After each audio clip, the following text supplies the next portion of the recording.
Hola, muy buenos días. Bienvenidas y bienvenidos a un programa más de Coffee Break. Soy la doctora Quincia Ruiz Navarro, médica psiquiatra, y estamos transmitiendo en vivo desde nuestra página de Facebook. Estoy en compañía del equipo de especialistas de Brain and Mind. Hoy está con nosotros la maestra Cleva Guillemot, psicóloga con maestría en terapia familiar, con formación en prácticas narrativas y terapia focalizada en emociones.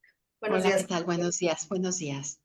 La maestra Mercedes Navarro, psicóloga cognitivo-conductual con especialidad en tanatología clínica y mindfulness aplicado. Buenos días, Mercedes. Bienvenida. Gracias, buenos días a todos. La maestra Erin O'Farrell, psicóloga clínica con formación en terapia cognitivo-conductual y terapia breve centrada en soluciones. Buenos días, Erin, bienvenida. Hola, buenos días. Y la maestra Mónica Díaz Callero, psicóloga clínica y supervisora certificada en terapia focalizada en emociones. Buenos días, Moni, bienvenida. ¿Qué tal? Buen día. Y como siempre, Monique de Amazon Estrategia Digital, quien hace posible esta transmisión. Y el día de hoy vamos a hablar sobre los efectos de los traumas y cómo superarlos. Y le doy la palabra a Moni. Adelante, Moni. ¿Qué tal? ¿Qué tal? Sí, buen día. Me parece que hoy vamos a hablar acerca de un tema como muy importante. Los experiencias traumáticas pues tienen un efecto importante sobre las personas.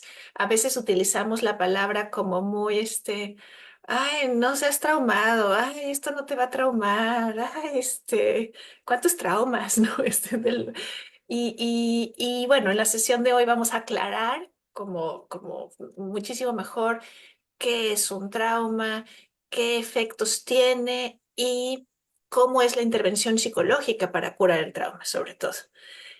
Ahora, a mí me gustaría dar como una advertencia antes de seguir, que es que vamos a dar algunos ejemplos de esto puede ser un trauma, esto puede ser un trauma, esto puede ser un trauma. Y si las personas que nos están viendo, nos están escuchando, tienen alguna experiencia traumática reciente, si se sienten movidos, si se sienten en crisis, sobre todo si se sienten movidos y no hay como mucho apoyo de que yo digo, ay, si esto me mueve, como que no sé muy bien con quién podría ir o con quién podría apoyarme, entonces la recomendación sería no ver este programa. Ahora sí que vamos a hacer como en las películas un trigger warning, porque pues vamos a hablar acerca de cosas traumáticas y lo traumático nos mueve. Ahora me gustaría seguir con una definición. O sea, como un trauma lo podemos pensar como un sinónimo de, de golpe, ¿cierto? En medicina un trauma es como un golpe, o sea, cuando dicen que uno tiene un trauma es porque uno tiene uno se pegó en algún lado, De hecho, ¿cierto? hay traumatólogos, ¿no? Hay traumatólogos, los traumatólogos que atienden pues como cuando hubo un golpe, pues, ¿no? Como hubo un impacto. Entonces, cuando hablamos de trauma psicológico, estamos hablando de de una situación que provocó un golpe, un shock, una conmoción, una emoción fuerte y que esto provocó un daño duradero. Si nada más fue así como que me golpeó, pero ya no hay daño después, entonces no le llamamos trauma. Le llamamos trauma cuando esta experiencia provoca un daño duradero. Sí, sí, Kitsi. Ahí estás en silencio, estás en tu micrófono. Gracias. En las generalidades, cuando en área de salud mental nos referimos al trauma, ¿no? Es la aparición de un gran estrés y mucha ansiedad después de una exposición a eventos que le llaman vitales traumáticos, ya sea que fuiste testigo o estuviste involucrado, un accidente violento en un crimen, una batalla militar, un ataque, un secuestro, un desastre, una enfermedad con riesgo vital, estar sometido a abuso físico, sexual, sistemático, torturas.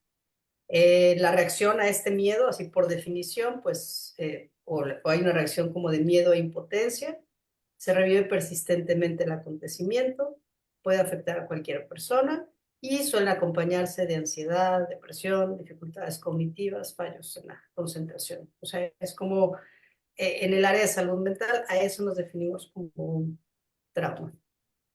Adelante, Claudia. Y yo también quisiera aquí añadir que, si bien, por supuesto, puede tratarse de un evento, también hay otra manera de ver el trauma en ambientes psicológicos que son como estas conductas que nos ponen en un espacio de inseguridad, de vulnerabilidad, de sentir miedo, angustia, y que pueden ser conductas sistematizadas que se construyen a lo largo del tiempo. Por ejemplo, las violencias que pueden normalizarse de alguna manera pueden devenir en trauma acorde con los efectos que generan en las personas. Tal vez no es un evento visible como tal, una violencia física, pero sí puede ser, y no digo que solamente sean violencias, eventos sistematizados a lo largo del tiempo que van minando nuestra sensación de seguridad y que nos ponen en una situación de vulnerabilidad con efectos eh, prácticamente idénticos a los que genera un evento traumático por sí mismo. Ujú, ok, sí, sí, sí. Algunas personas se refieren a esto que estás diciendo, Claudia, con trauma con T mayúscula y trauma con T minúscula. El trauma con T mayúscula sería algo que podemos identificar como un antes y un después. O sea, como que la vida iba así y de pronto hubo un accidente, hubo un secuestro, hubo una muerte, hubo ¿no? Alguna cosa y es como muy claro, esta experiencia me marcó. Por otro lado, los traumas con T minúscula eh, son traumas que pueden ir sucediendo a lo largo de la vida, como lo que estás diciendo de una violencia normalizada, pero como que todos los días, de pronto me dicen, ¡ay, qué tonta! ¡Ay, otra vez con lo mismo! ¡Ay, tenía que ser! ¡Ay! ¿No? Y entonces son cosas que quizá no decimos, ay, eso no es un trauma. Si lo comparamos con un secuestro, digamos, eso no, ¿cómo eso va a ser un trauma?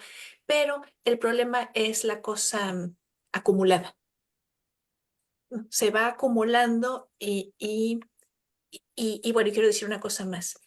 Los traumas son experiencias que de alguna manera nos ponen en riesgo, que ponen, o sea, que uno se siente que la vida o la integridad física está en riesgo.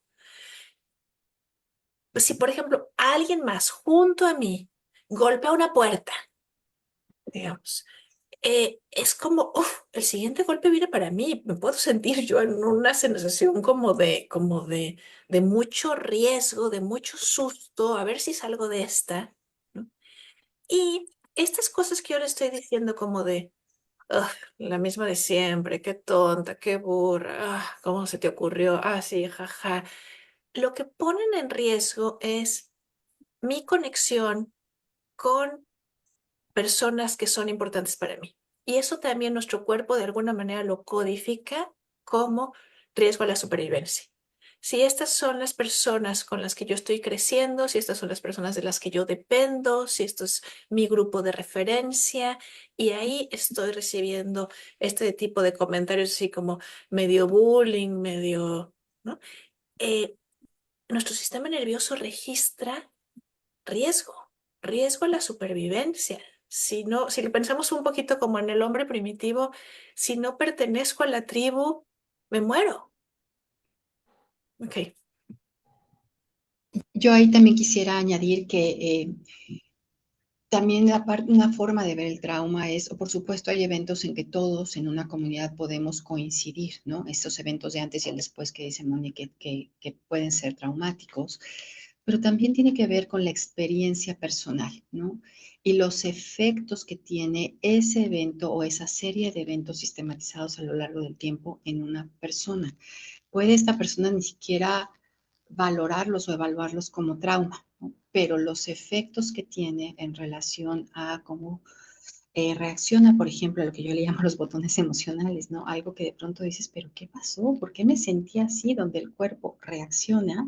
Es también muy importante valorar que lo que puede ser muy traumático, vamos a decir, o un trauma para una persona puede no serlo para otra, ¿no? Por más que todos podamos coincidir que el evento como tal sí es traumático, porque se mide cómo lo vive la persona y qué efectos tiene en su vida a lo largo del tiempo. Adelante, Erin. Sí, creo que lo importante es que hay como dos cosas que podemos asociar al trauma, ¿no? La primera sería dolor y la segunda, como bien decía Moni, es este sentimiento de inseguridad.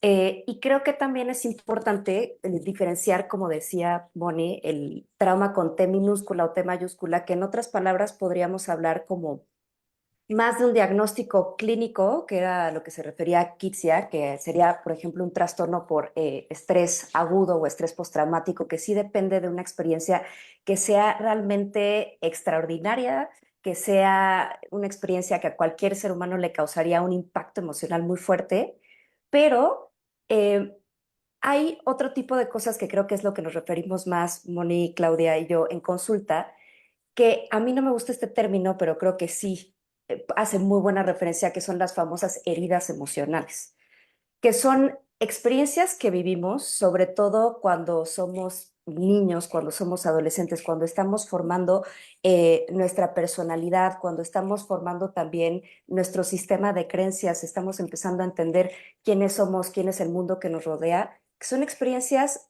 que son sumamente dolorosas para nosotros. En nuestra propia subjetividad hay algo que nos mueve, que lo hace percibir como muy doloroso. Y esas experiencias no necesariamente pueden ser dolorosas para otra persona. Por ejemplo, cuando un niño es hijo de papás que se van a divorciar, hay niños que pueden transitar por esta experiencia sin ningún problema. Hay otros niños que a lo mejor sí van a experimentar esto como en una herida, como en un trauma con T minúscula.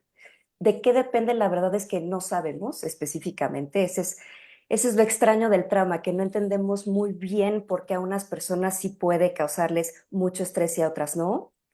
Pero bueno, es como un análisis muy complejo de muchos factores que hace que las personas perciban algo como muy doloroso y por supuesto causa ese dolor un impacto después en la forma en cómo se relacionan con los demás y con ellos mismos.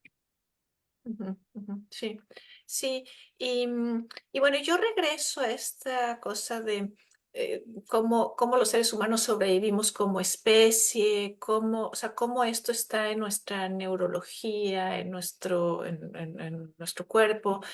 Y yo les quiero pedir que se imaginen que somos de esas personas cazadores-recolectores y que vamos por un campo de flores muy lindo, ¿no? Y, bueno, pues qué lindo está este campo de flores. Y seguimos caminando y de pronto pasamos por un precipicio y nos resbalamos y casi se muere toda la tribu, pues, ¿no? Y bueno, ya nos recuperamos, ¿no?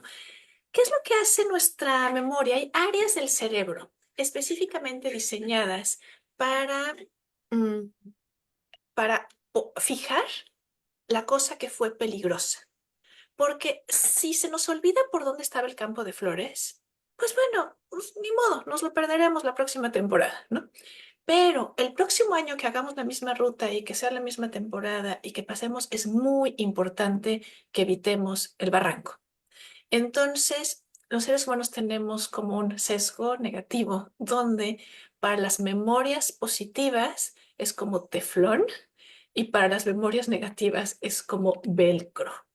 O sea, y no es porque lo hagamos a propósito, y no es porque seamos negativos, pero una experiencia negativa se va a quedar en áreas de nuestro cerebro que no son la corteza frontal, que no es el pensamiento consciente.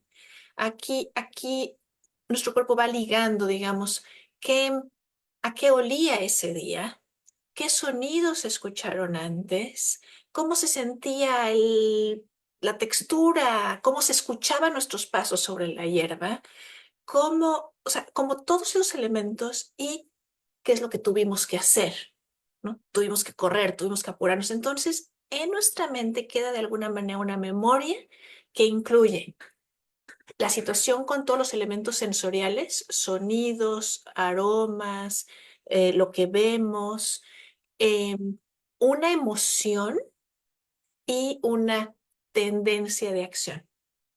Entonces nos podemos imaginar, por ejemplo, una persona que vivió en un ambiente de violencia donde salían los platos y los vasos volando y pues tenía que pues, taparse la cara porque no vaya a ser que me salte un vidrio. De pronto cuando se le cae a alguien el frasco de mayonesa puede hacer así, puede hacer así.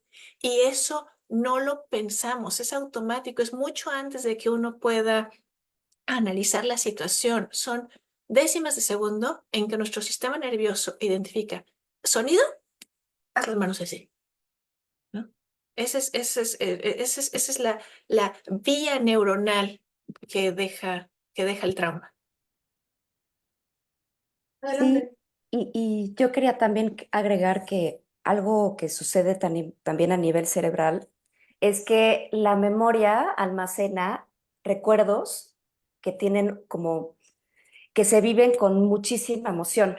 Entonces, está como también muy demostrado que las experiencias que tienen muchísimo impacto emocional se recuerdan de una manera también muy nítida. Entonces, pues bueno, nos hace todo el sentido que si almacenamos recuerdos que tienen mucho impacto emocional, también cuando percibimos cualquier mínimo estímulo que nos hizo pasárnosla muy mal, tengamos esta reacción como nos decía Moni, ¿no? Como de percibimos un olor que está asociado a un evento que fue muy impactante emocionalmente y de repente nos activa algo. Menos el parto.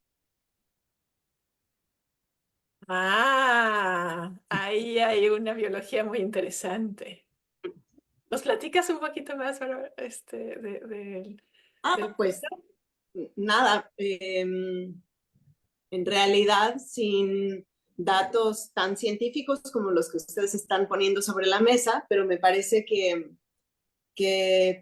un poco asociándolo a la sobrevivencia de la especie, pues nada tiende a olvidarse. Sí es quizás muy difícil y muy traumático, depende si es el primer parto, el segundo o el tercero, pero eso está asociado a no solo la reproducción de la especie, sino algo que se ha producido en conjunto, algo que es resultado de, en el mejor de los casos, del amor entre dos personas que se está esperando y pues tiene toda esta connotación que se suma a esa huella que pudo haber dejado a nivel neuronal y pues bueno, a la vuelta de los años, lo que sí acaba sucediendo, recién acaba de suceder, claro que no, solamente me voy a quedar con este hijo porque nunca pensé que esto fuera lo que experimentara y que esto conllevara el nacimiento de un hijo. Pero después me parece que el cúmulo de hormonas y de todo lo que se segrega y los entuertos y que todo vuelve a su normalidad y pasan algunos meses, pues tiende a idealizarse con la venida de este nuevo ser. Y así como decía Erin, refiriéndose a los procesos que se complejizan, pues este es otro de ellos. Se olvida después qué difícil, lo que fácil, lo que doloroso, o cuántas implicaciones tuvo y vuelve a renovarse la esperanza por la venida de un nuevo ser. Claro, claro. A mí me hace sentido, perdón, Claudia, sé que estás esperando, pero nada más quería seguir con este tema. A mí me hace mucho sentido que tenga que ver con la oxitocina, porque la lactancia genera un montón de oxitocina y la oxitocina es una hormona que está relacionada con la sensación de conexión y de placer. Entonces, a mí me hace todo el sentido que haya como toda una cosa como biológica que, claro, hace que uno se le olvide, que uno minimice esto fue de susto, esto fue de dolor, ¿no? Pero aunque tampoco tenemos que olvidar que hay algo que se le llama trauma perinatal, que es cuando una persona es maltratada alrededor de la situación del parto, que también puede ser bien traumática, ¿no? El que se olvida es el que va normal, el que va bien, ¿no? Pero cuando hay maltrato perinatal es bien complejo, ¿no? Claudia. A ver, yo iba en otro sentido, pero aprovecho esto que están diciendo. Creo que es importante también darle un valor a la cultura y a la resonancia social en relación a aquellas cosas que podríamos vivir como traumáticas o dolorosas, ¿no? Hablando sobre todo de cuestiones ginecológicas y obstétricas, bueno, pues en nuestra cultura hay mucha esta idea y esta creencia, ¿no? De parirás con dolor y este tipo de cosas que pueden ir hasta enmarcados en creencias religiosas, que esas no se cuestionan, eso son la prerrogativa de cada uno, pero que probablemente en otros ambientes culturales no se viven de esa manera. Y tomando ahí, Moni, lo que decías, un poco como lo que sucede alrededor y que depende de otras personas, em, platicando con pacientes que hablan de eventos muy dolorosos en sus vidas, por ejemplo, abusos dentro de la violencia sexual, el abuso, em, es raro que entren como en el detalle de lo que pasó. De alguna manera, la memoria puede pues dificultar o tal vez no meternos en el detalle. Y lo que siempre es una constante, y me atrevo a decirlo así, como siempre, es la sensación de vulnerabilidad, de inseguridad y de que quien tenía que protegerme no estuvo ahí para mí, ¿no? Quien tenía que haber visto por mí probablemente fue quien me violentó, pero además hubo alguna persona, alguien más, yo me acerqué, le dije, se dio cuenta, fue testigo y no hizo nada. Entonces también es como la resonancia social de cómo este evento que se puede vivir o no de manera más o menos traumática, dependiendo también de cuestiones culturales, y no estoy diciendo que una violación sexual no lo sea, o una violencia sexual en su modalidad de acoso, abuso o violación, sino que también es muy, muy común que se refiera a me sentí sola o solo, nadie vio por mí, quien tenía que protegerme. Y creo que ahí el tema de cómo nos relacionamos y buscamos ayuda, como decías tú, en la tribu, para cuidarnos unos a otros, puede enfatizar y sostener el trauma por más tiempo. Ujú, ujú. Adelante. Sí, sí, sí, sí, sí, sí. Y, y sí, y yo quisiera empezar a hablar un poco acerca de cómo lo atendemos, ¿no? O sea, cómo lo atendemos. Los psicólogos trabajamos mucho con trauma.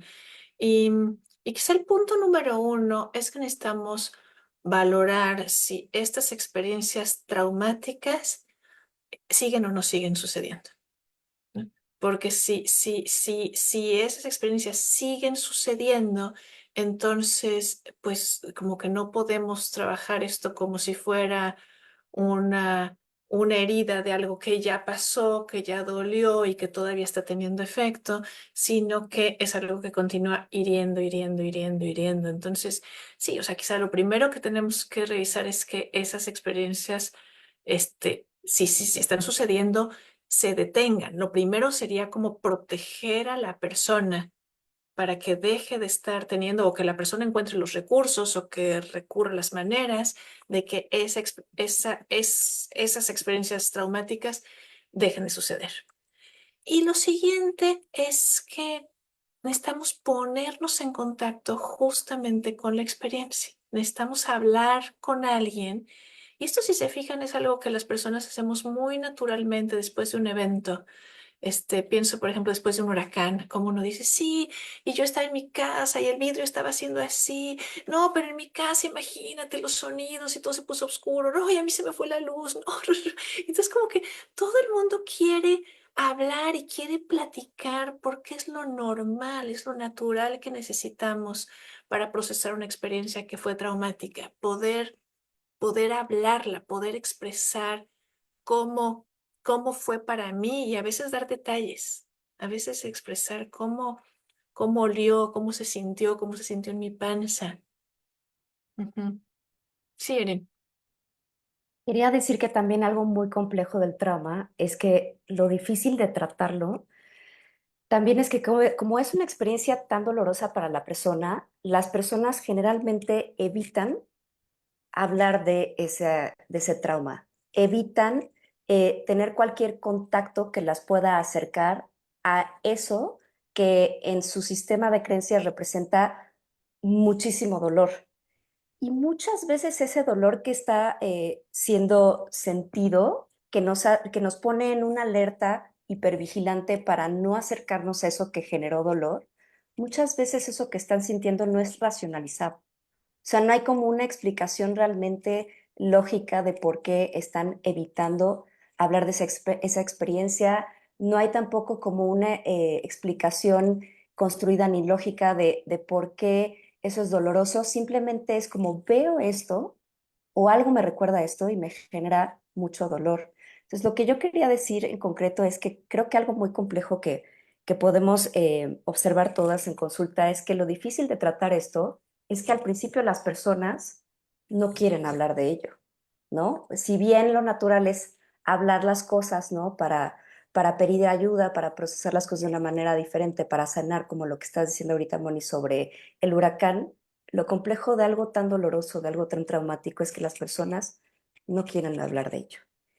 Y eventualmente en terapia, después, bueno, dependiendo supongo de cada enfoque, pero después de ciertas intervenciones, de ciertos pasos, de ciertas cosas que se construyen primero, después sí se tiene que de alguna manera volver a hablar de esta experiencia para darle una reconstrucción distinta.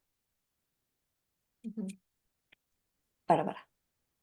Vas, Kitsia, que creo Sí, que es que no te aguantas. sí perdón, es que como mecanismo de sobrevivencia y todo ese eje adrenal, hipotálamo, hipófisis que se activa, ¿no?, entre un evento traumático, genera una especie de amnesia, genera una especie de olvido, hace que el mismo evento traumático se encapsule y muchas veces las personas ni siquiera son conscientes del evento traumático. Literalmente, al estar en un estado de alerta y de sobrevivencia, la memoria no se pierde porque ahí está, pero es como que se encapsula y se guarda, ¿no? Así como en la película Intensamente, ¿no? Se va al sistema de creencias que se va construyendo y ahí queda, ¿no? Como la manzana podrida que está ahí, que efectivamente está generando mucho daño, mucha sintomatología, pero es resultado de toda esa bomba de neurotransmisores y de hormonas que se generan en el momento para seguir sobreviviendo.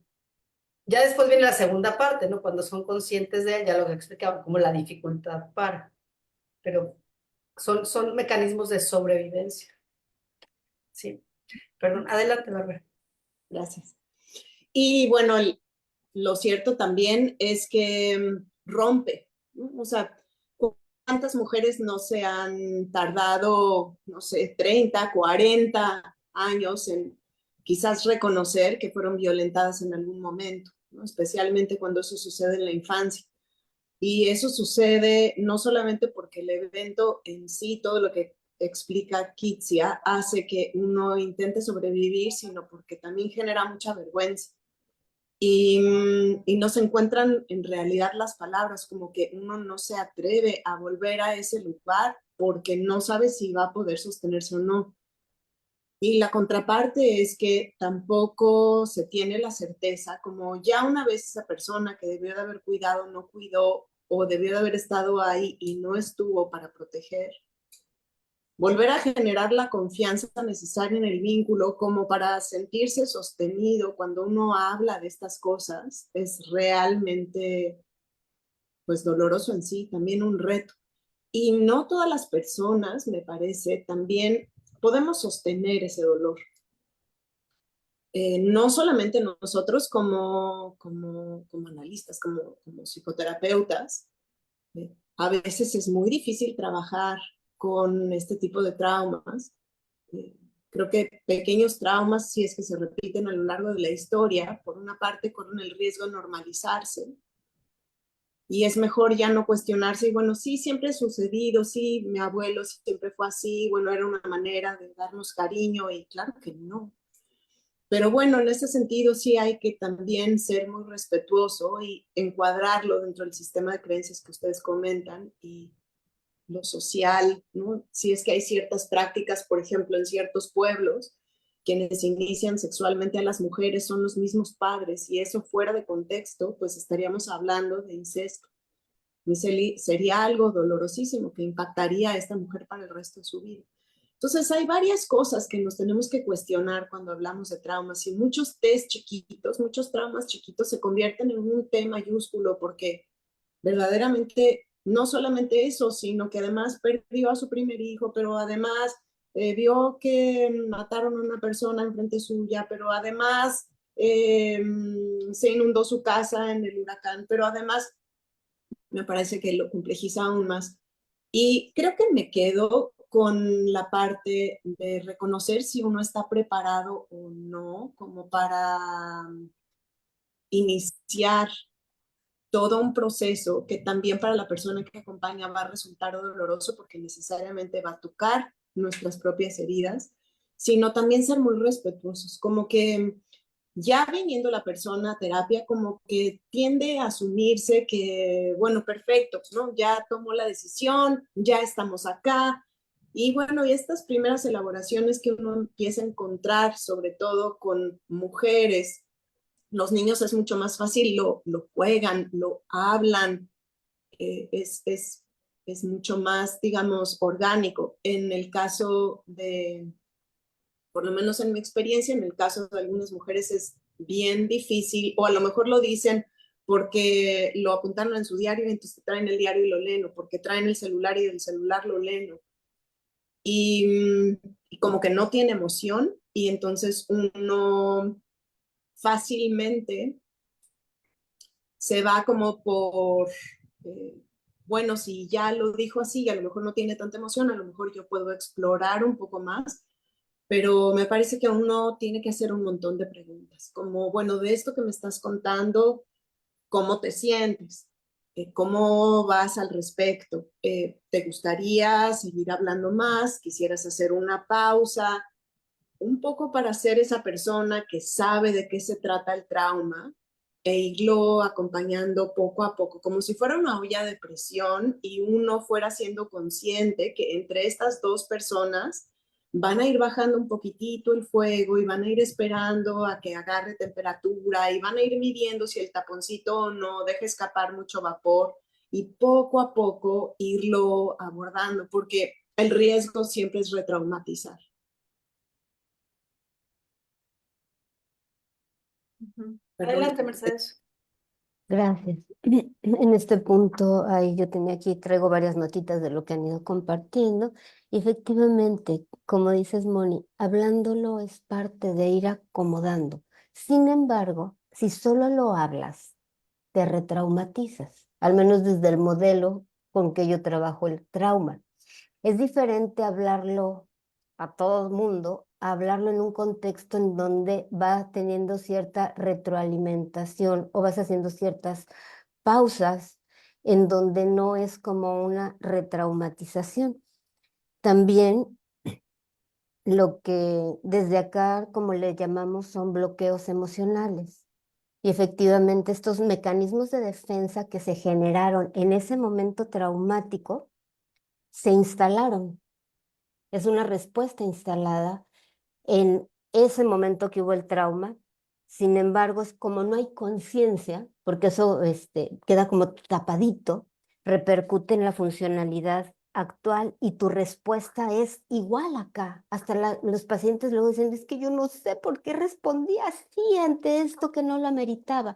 Y lo que sucede es que hay todas estas conexiones neuronales que te conectan con aspectos que hubo de este trauma.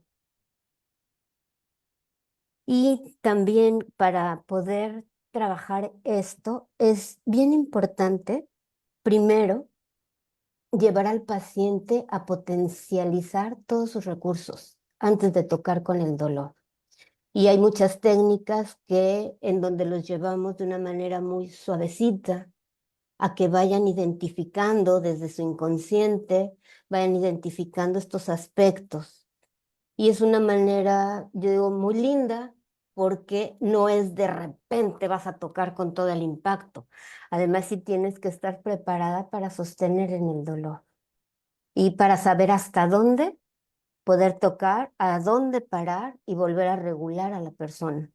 Entonces son muchos aspectos que llevan al trauma, que yo les digo a mis pacientes, la palabra trauma suena muy fuerte. La realidad es que la muerte es traumática, que es diferente a un trastorno de estrés postraumático. De hecho, cuando llegan a trabajar el duelo es porque ha sido muy impactante y no pueden, no saben cómo avanzar y es muy grande el dolor. Y ahí es en donde vemos que hay traumas o muertes anteriores no trabajadas, pérdidas anteriores no trabajadas. Y yo les digo, son como imán. Esas pérdidas que no se han trabajado tienen imán. Entonces, cuando tienes una pérdida que a lo mejor ni siquiera es tan grande como las que tuviste anteriores, el dolor es muy grande y te sientes muy perdido.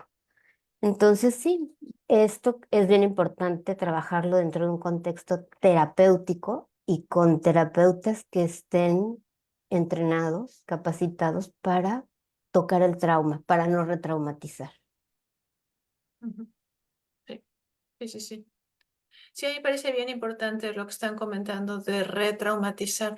Nosotros queremos tocar la experiencia con sus asociaciones mentales y emocionales y sensoriales, o sea, cómo se siente en el cuerpo cuando yo recuerdo eso, cómo se siente en mi emoción cuando yo recuerdo eso, cuáles son los detonadores, qué experiencias del día a día me pueden como conectar de alguna manera con esa experiencia traumática o esas experiencias traumáticas, pero no queremos tocarlo con cuidado. Y aquí a mí sí, o sea, la analogía de pensar en un trauma como una herida, sí, sí me hace sentido. No queremos nada más estar levantando costras, no queremos estar nada más metiéndole el dedo para ver qué sale.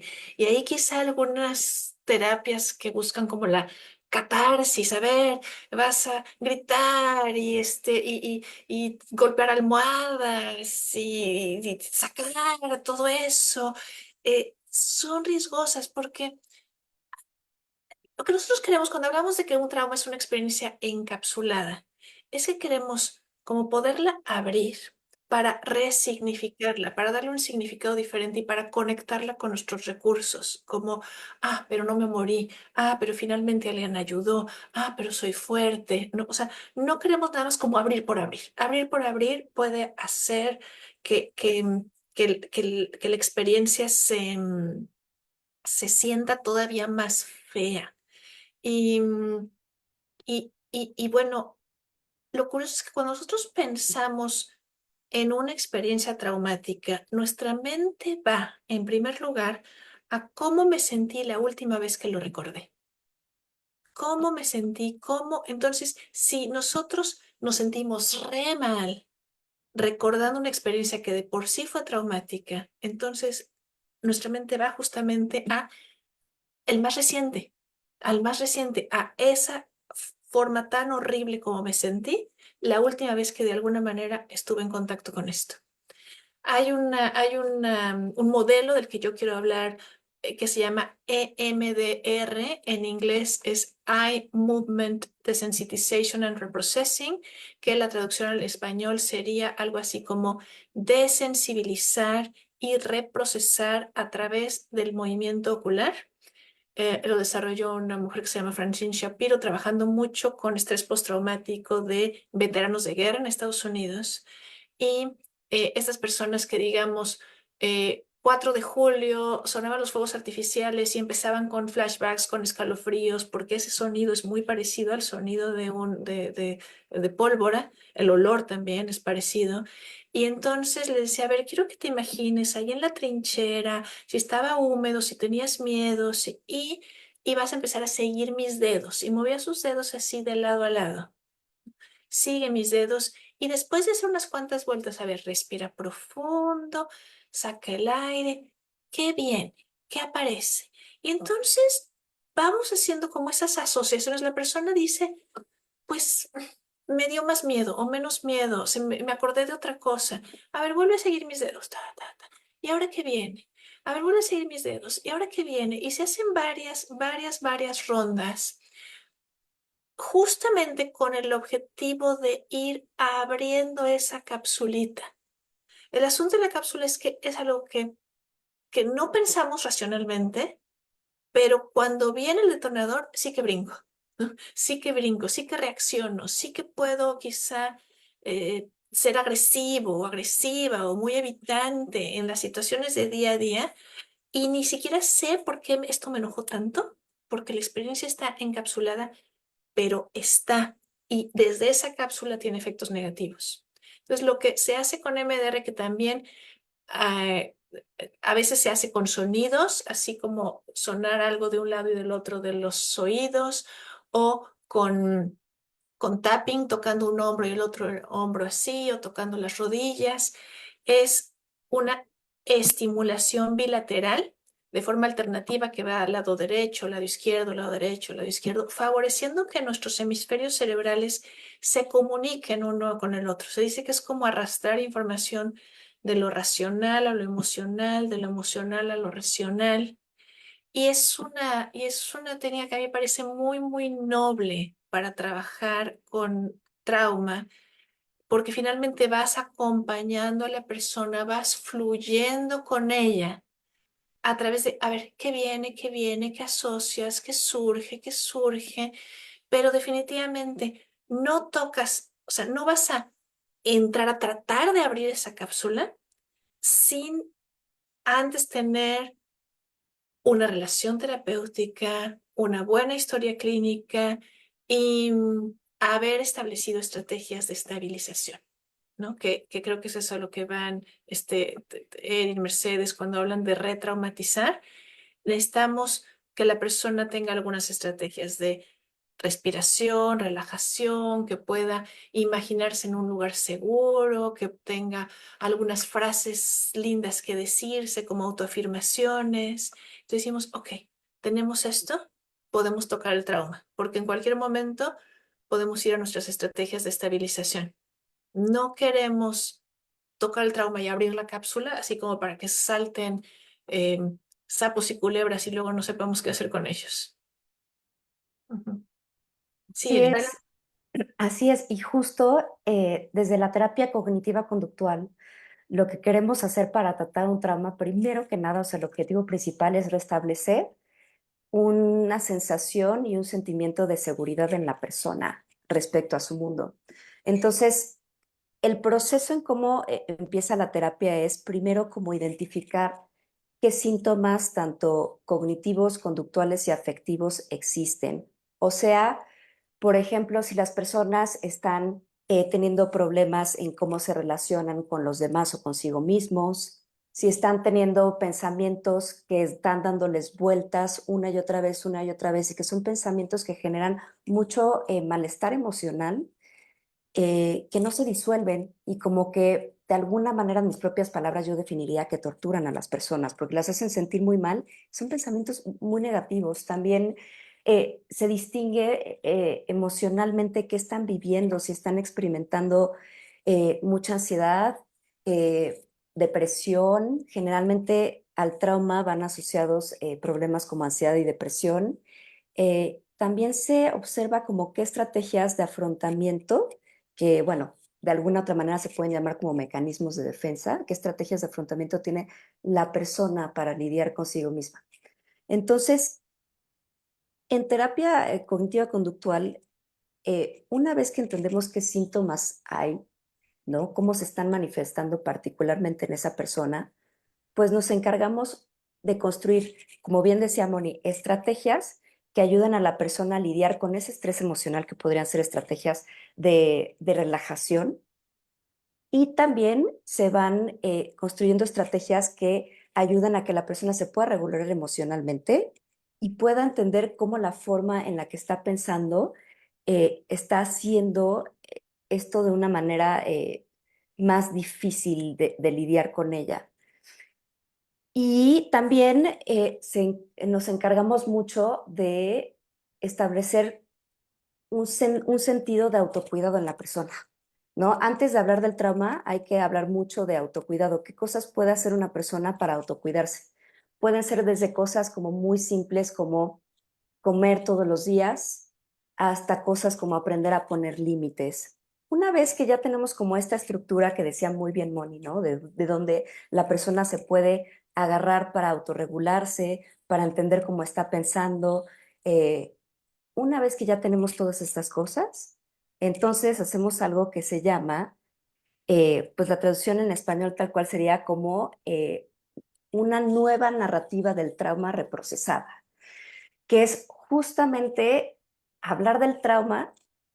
Hay terapias específicas dentro de la terapia cognitiva conductual, como la terapia de aceptación y compromiso o la terapia, el DBT, la dialéctica conductual, que se encargan muchísimo también de resaltar los recursos de la persona y los valores de la persona que hicieron que lo ayudaron a que pudiera sobrevivir a esa experiencia que fue tan dolorosa.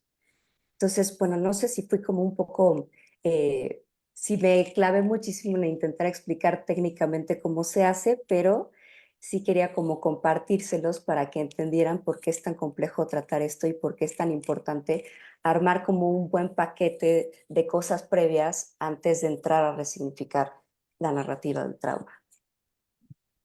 Adelante, Claudia. Yo aquí creo que va a ser un poquito una voz discordante, porque en mi experiencia de ya muchos años de hacer esto, lo que he visto es que los pacientes y las pacientes cada vez más entran mucho más pronto a aquello que podría ser traumático en sus vidas, ¿no? A veces no tienes ni mucho tiempo de empezar a armar la alianza terapéutica cuando ya están comunicándote, compartiéndote y confiándote historias verdaderamente terroríficas, ¿no?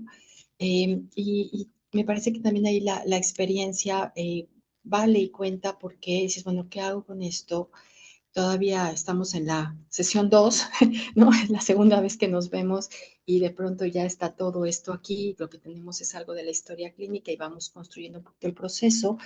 Desde la narrativa, un poco atendiendo a la petición de Moni de cómo se asume que sí o sí las personas tienen los recursos, ¿no? Es como un cielo muy, muy estrellado, pero que está todo tapado de nubes, ¿no? Entonces, los recursos no se ven, pero ahí están. Y lo que estamos viendo es esta nubesota negra, horrorosa, llena de broncas que trae. Eh, y se puntualiza muy claramente, los problemas son problemas, las personas somos personas, las personas no somos problemas. A veces los problemas nos hacen sentir que ocupan el 99.99% del territorio de nuestras vidas, pero nunca es el 100%, nunca. Y trabajamos con ese pedacito que no es problemático, a pesar de que el problema se sienta grande y que está absorbiendo la vida de las personas. Y empezamos a, vamos a decir, a trabajar en qué es este problema, cómo lo nombramos, qué efectos tiene, y vamos pidiendo a las personas que tomen lo que llamamos mapa de declaración de posiciones, una posición muy clara en relación a qué de esta problemática les sirve o no en sus vidas, ¿no? Para hablarlo a grosso modo. Y eso nos lleva muy rápidamente a lo que ellos le dan valor en sus vidas, ¿no?